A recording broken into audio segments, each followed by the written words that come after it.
ready, driver? Okay, first off, I've loaded up 3 locations on your ARC device map. You see them? Head to whichever strikes your fancy. You're sending them to the visions? Sure am. We're gonna use this.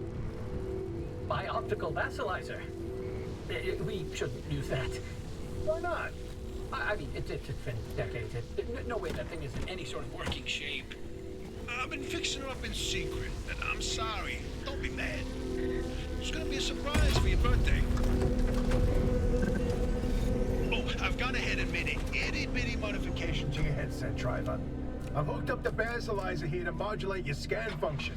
Think of it like an extra layer of mayonnaise on your technology sandwich. What are you using the vassalizer for? No spoilers.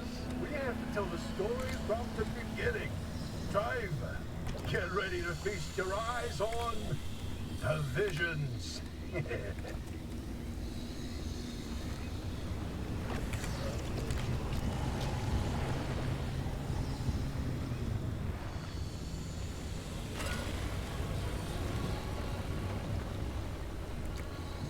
So we told you about the mass hallucination. Hundreds of people, 30 seconds of crazy, yada yada. But there was one instance where that event and the remnants intersected. The story of Laura Cesari. Laura worked at ARDA as an executive secretary. She put in her hours, but she spent her evenings with a real passion. Painting. When the hallucination event swept through, Laura was overtaken like everyone else. But for her, the visions didn't stop. She tried painting them, but grew frustrated at her inability to recreate what she saw. Now at first, Ada wrote her off as one of the many whose brains got scrambled by what they saw. Until Laura stumbled across a rusty can of paint in the woods. It was a remnant. Once she started using this paint, the visions in her paintings began to come true. She painted feverishly for over a year, chasing the visions the entire time. Until the day the paint ran empty. And then she disappeared. Like all remnant holders do. Now that we know the remnants and the mass hallucination are related, maybe Laura's visions can help us out.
this is where your theory comes in, Francis.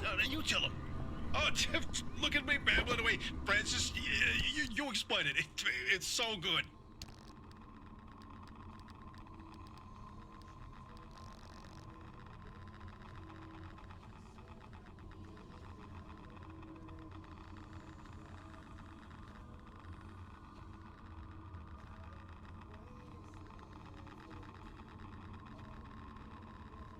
No, it's just... I'd rather not. Hey, come Come on, we talked about this. You should be proud of your work. Toot your own horn. Not this time. Okay, well, Francis's theory, his entire branch of research was that the zone exhibits a property seen nowhere else on Earth. Every phenomenon that occurs here leaves its fingerprint forever on the physical space. So he created this device to pick up on these some physical after effects. How did you explain it? It was like identifying a whale's favorite color using only the wake it leaves behind. The rest was science mumbo jumbo. It's a form of electromagnetic imprint. Anyway, it was a long time ago. And what a better time than now to try it again?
The great pile-up.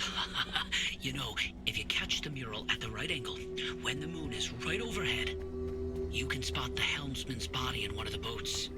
No chance. It's a paint smudge. Nothing more.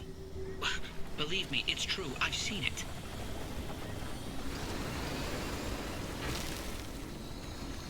Hey, is it just me, or did this mural look different before? Probably the instability messing with the paint over time. It's been decades after all. Nah, something's definitely off. Hey, where's our old notes from when we took a field trip out that way?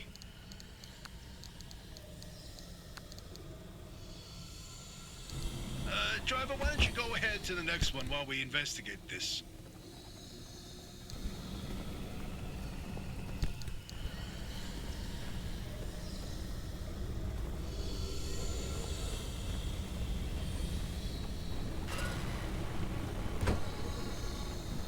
No, I'm telling you, the helmsman never made it out of the zone. He died here. Not this again. I still don't know why you're so convinced he existed in the first place. Driver, back me up here. This is how the story goes. It was the winter of '72. A ship set sail down the Columbia River 100 miles east of here. The helmsman was overcome by bad weather, and while in a particularly foggy patch, the boat hit something, and the impact threw him from the deck. When he woke up, he was on a boat on this very lake, smack in the middle of the zone, with no idea how he got there. He had with him a ridiculous amount of cash and paid anyone and everyone to get him out of the zone. But no matter how he tried to leave, on foot, in a transport, he would always head into a fog and reemerge on another boat. At last count, the great pileup was 20 boats high and 30 boats wide. A limb duplication glitch, nothing more. And you, of all people, blaming limb tech instead of a good old-fashioned mystery? It doesn't add up. Artist's favorite pastime was carting people out of the zone. How could someone actually fail to escape? And a mysterious man with a backpack full of cash, and the one place he can't spend it. Seems awfully fishy to me.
my personal favorite.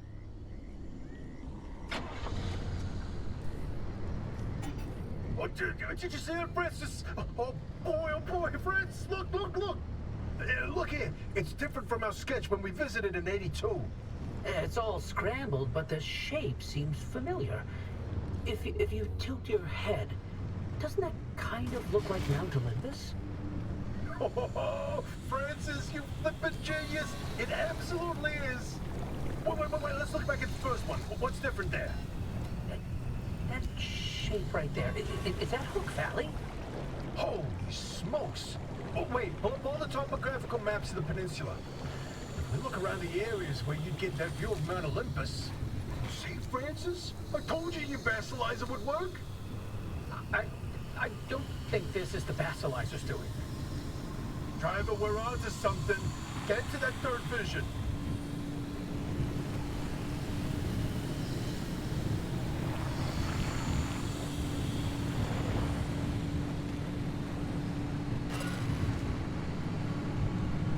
Driver, if you come across a mushroom like the one in the mural, do not eat it.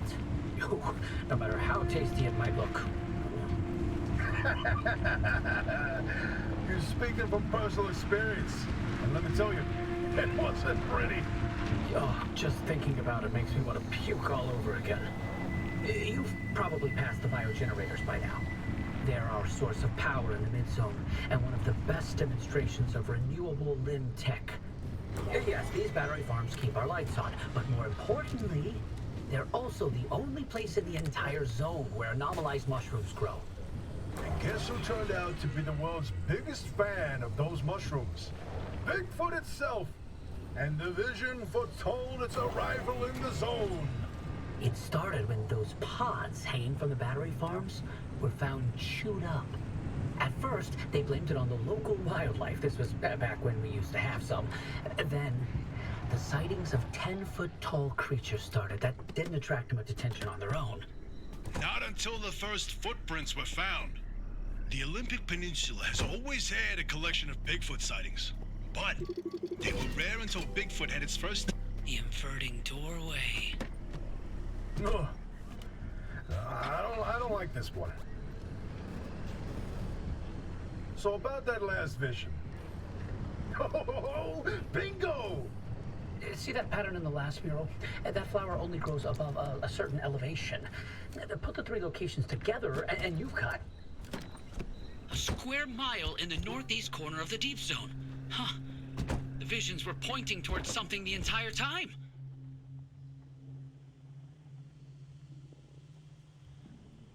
Hey, Oppie, you can stop pretending to ignore us now. Take a look at this fine work. We've pinned down the location for the source of the mass hallucination. That's where the driver needs to go.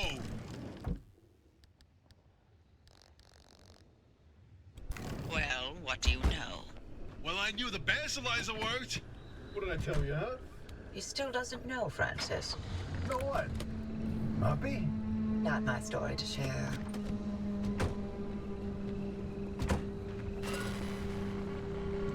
I can't. Yeah, I can't even look at it.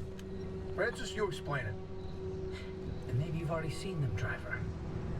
A freestanding bright blue door in its frame, out in the wilderness with nothing around it. If you do see one, don't get anywhere close to it. I don't want to talk about it. He was pretty close to a doorway when it opened. It's called the inverting doorway. When the door is shut, it's safe. But once in a while, it opens, and everything near it is turned inside out. Its victims are mostly bears, squirrels, and birds. They all go through hell. Meat and bones on the outside, fur and feathers on the inside. It's not fun to see. Once, a group of hikers didn't heed the warning, and... No, we're done here, driver. If you see one, you stay away from it. That's all you need to know. Let's go. My theory, and that basilizer, they're illegitimate. Wait, what are you saying? I built that device to prove my imprint theory, and it was on the verge of getting the results I needed. But my research funding was running out. So, I forged the data. Not much, just Enough to justify more time. I was so close. I knew the breakthrough was right around the corner. But Arda found out. That's why I was reassigned and my clearance revoked. Wait, you told me you changed labs voluntarily. 8 years of research with nothing. to show for it. And then for that to happen, I couldn't face you. That doesn't mean your theory is wrong. I still think there's something to it. There's a common thread with some of the remnant stories, like the telephone switchboard, the ones that seem to recall the past somehow.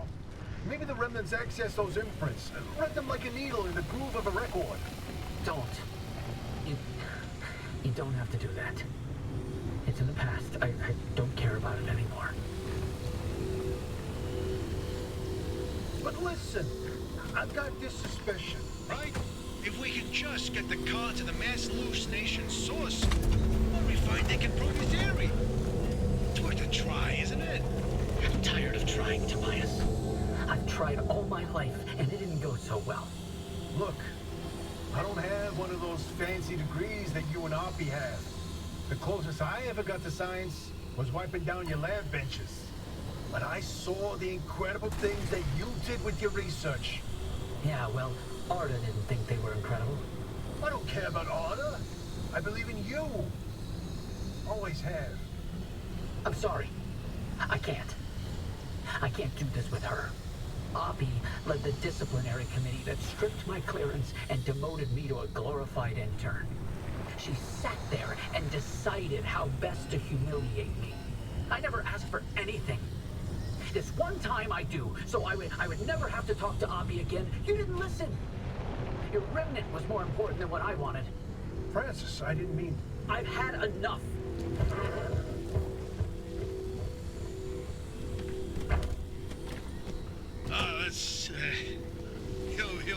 He'll come around. Sorry, driver. We'll see you back at the auto shop.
interesting thing about that deep zone area you identified. I ran every coordinate in that area through the auto database. And what turns up? But access logs with entry records for Dr. K up through March 1963. What? No, the doctor died in 1961. In the lab accident. So we were told. Then, I found access logs for both that deep zone site and Red Meadow. Years and years worth of activity. The Red Meadow Research Facility? But it was demolished the same year. After the structural damage caused by the... lied about that too, didn't they? It appears so. The driver should give the Red Meadow ruins a visit. If Dr. K didn't die that day, I'd like to know what was keeping him so busy. So would I, but... do we have time for this? We don't know how long the driver's got with that remnant. And that's why we need this information. Whatever Dr. K was doing relates to all of this. It may be the key to what lies at the end of the road for the driver. I... agree with you. God, I hate saying that. Driver, I've marked the Red Meadow facility on your route planner. Head there whenever you're ready.